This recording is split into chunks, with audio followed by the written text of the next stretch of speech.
Hello viewers, আসসালামু আলাইকুম। কেমন আছেন আপনারা সবাই? আলহামদুলিল্লাহ আমরা সবাই ভালো আছি। আশা করি আপনারাও সবাই ভালো আছেন। তো আজকে আপনাদের সামনে আমি শেয়ার করব আসলে ছোলার ডালের রেসিপি। এটা আসলে একেকজন একেকভাবে রান্না করে। তো আমি আসলে যেভাবে রান্না করছি সেটা আপনাদেরকে দেখাচ্ছি এই আরকি। তো আমি আসলেই ১ম এ কিছু ছোলার ডাল একটা বাটিতে নিয়ে এটা পানি দিয়ে ভালো করে ডলে ধুয়ে পরিষ্কার করে নিচ্ছি। এটা আমি ৩ থেকে ৪ বার ভালো করে ধুয়ে পরিষ্কার করে নিব। নিয়ে তারপর আমি এটার ভিতরে কিছুটা পানি দিয়ে বেশ অনেকক্ষণ ধরে এটা আমি ভিজিয়ে রাখবো।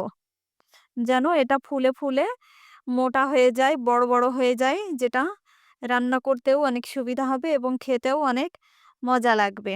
তো তারপর আমি চলে এসেছি রান্না করতে। এটা আসলে এই জাউ ভাত। এটা হচ্ছে আলো চাল বা আতপ চালের জাউ ভাত। গ্রামের ভাষায় আঞ্চলিকভাবে আলো চাল বলা হয়।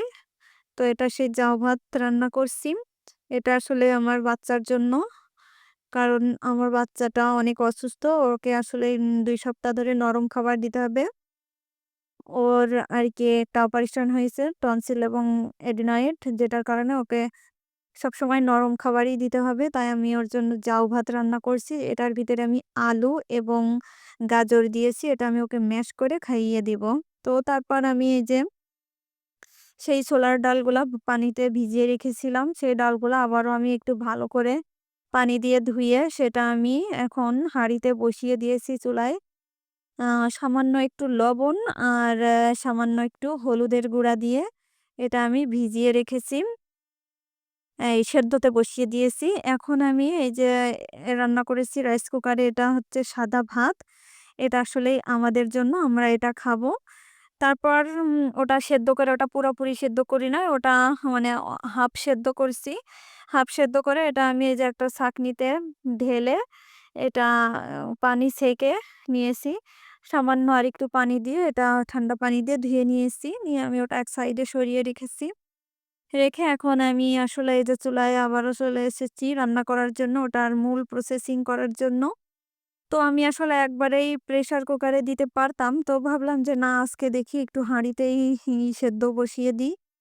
দিয়ে তারপর আমি রান্নাটা যখন করব প্রেশার কুকারে দিয়ে ২ টা বা ৩ টা ২ টা সিটি দিলেই আমারও হয়ে যাবে রান্নাটা কমপ্লিট। তাই আমি আসলে প্রেশার কুকারেই এ রান্নাটার জন্য প্রস্তুতি নিয়েছি। তো প্রেশার কুকারেই আমি একবারে এটা বসিয়ে দিব। তাই প্রেশার কুকারের ভিতরে আমি একটু তেল নিয়েছি। তেলটা গরম করে ওটার ভিতরে সামান্য একটু গোটা জিরা এবং ২ টা তেজপাতা ছিঁড়ে মাঝখান থেকে ফালি করে দিয়েছি এবং সামান্য একটু এলাচ এবং ২ টা এলাচ এবং ১ টা দারুচিনি এবং ২ টা লবঙ্গ আমি দিয়েছি। দিয়ে এটা আমি একটু হালকা নেড়ে ফোড়ন করে নিয়েছি। এটা দিলে আসলে খুবই সেন্ট হয়, ভালো একটা খেতে ভালো লাগে। তো তারপর আমি এটার ভিতরে দিয়েছি পেঁয়াজ কুচি। বেশ অনেকটাই পেঁয়াজ আমি কুচি এর ভিতরে দিয়েছি। দিয়ে এটা আমি ভালো করে নেড়ে এটার ভিতরে যে কাঁচা একটা গন্ধ থাকে সেটা আমি কাটিয়ে নিব। তাই ভালো করে নেড়ে একটু ভেজে নিচ্ছি পেঁয়াজ কুচিটাকে। তারপর আমি এটার ভিতরে দিব রসুন এবং আদা পেস্ট। রসুন এবং আদা পেস্ট দিয়ে এটা আরো ভালো করে নেড়ে তারপর আমি এটার ভিতরে লবণ দিব।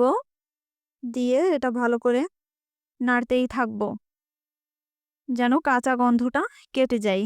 তো তারপর আমি এটার ভিতরে দিয়েছি জিরা গুঁড়া, তারপর দিয়েছি ধনিয়া গুঁড়া, তারপর গরম মসল্লার গুঁড়া, জিরার গুঁড়া, সবকিছু একসাথে দিয়ে এটা আমি ভালো করে নেড়ে কষিয়ে নিব। এটা আসলে যত ভালো করে কষানো যাবে ততই ভালো টেস্ট আসবে। আবার যেন পুড়ে না যায় সেদিকে খেয়াল করতে হবে। কারণ এটা পুড়ে গেলে পুরা রান্নাটাই নষ্ট হয়ে যাবে। তাই আমি এটা ভালো করে নেড়ে কষিয়ে নিচ্ছি। সামান্য একটু পানি দিয়েছি। দিয়ে এটা আমি ভালো করে কষিয়ে নিব। তো এটা ভালো করে কষাতে মনে পড়ল যে না, আমি আসলেই এই মরিচের গুঁড়াটা এখানে দিই নাই। এটা আসলে স্কিপ হয়ে গেছিল। তো তারপর আমি আবার এখানে ২ চামচ মতো মরিচের গুঁড়া দিয়ে দিলাম। এটা শুকনা লাল মরিচের গুঁড়া।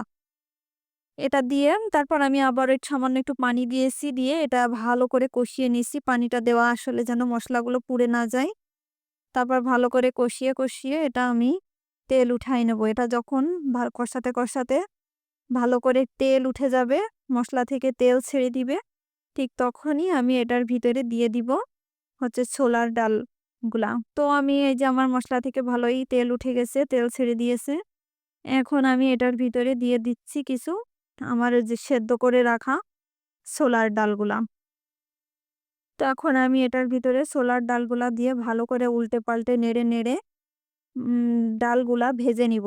ছোলার ডাল থেকে যে এক্সট্রা একটা যে গন্ধ থাকে, ছোলার ডালের কাঁচা যে একটা গন্ধ, সেটা কাটিয়ে নেওয়ার জন্য ভালো করে কষিয়ে তারপর আমি এটার ভিতরে পানি দিয়ে দিয়েছি। দিয়ে প্রেশার কুকারে ৩ টা সিটি দিয়েছি।